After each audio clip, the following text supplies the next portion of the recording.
complicated than it first appears.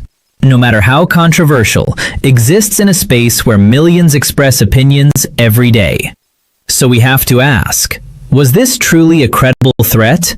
Or are we entering a territory where speech is being interpreted more aggressively under political pressure? But context matters here. This isn't an ordinary social media user. We're talking about a former FBI director, someone who understands how threats are assessed and how security systems operate. If authorities have decided to bring charges, it suggests they believe there was more than just opinion. It indicates perceived intent or risk. And when it comes to the president, even perceived threats are taken extremely seriously. I agree that the stakes are higher, but that's exactly why the threshold for action should also be higher. Because if every controversial or strongly worded post by a public figure is treated as a potential threat, it could set a precedent that affects public discourse.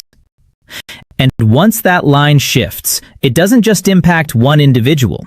It affects everyone. But let's not ignore the environment. Political tensions are already elevated, and recent incidents, like the Washington shooting involving a suspected attempt on the president, have heightened security concerns. In that context, authorities may be acting with increased caution, and perhaps rightly. Caution is understandable, but it shouldn't replace clarity. We need to understand exactly what was said in that Instagram post and how it was interpreted. Because without transparency, this case risks being seen as politically motivated rather than legally grounded. But do you really believe federal prosecutors would move forward without sufficient evidence? This isn't a minor charge. It involves alleged threats against the president, which carry serious legal consequences.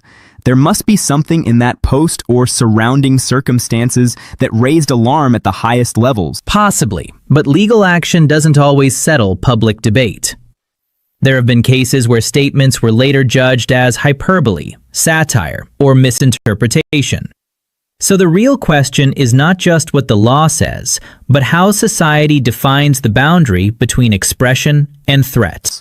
And that boundary becomes even more critical when national security is involved. Because the president is not just a political figure, he is a symbol of state authority. Any potential threat, whether verbal or physical, must be treated with urgency. But urgency must not override proportionality. If the response is too aggressive, it risks turning legitimate criticism into something perceived as criminal. And that could discourage open discussion, especially among public figures who are already under scrutiny.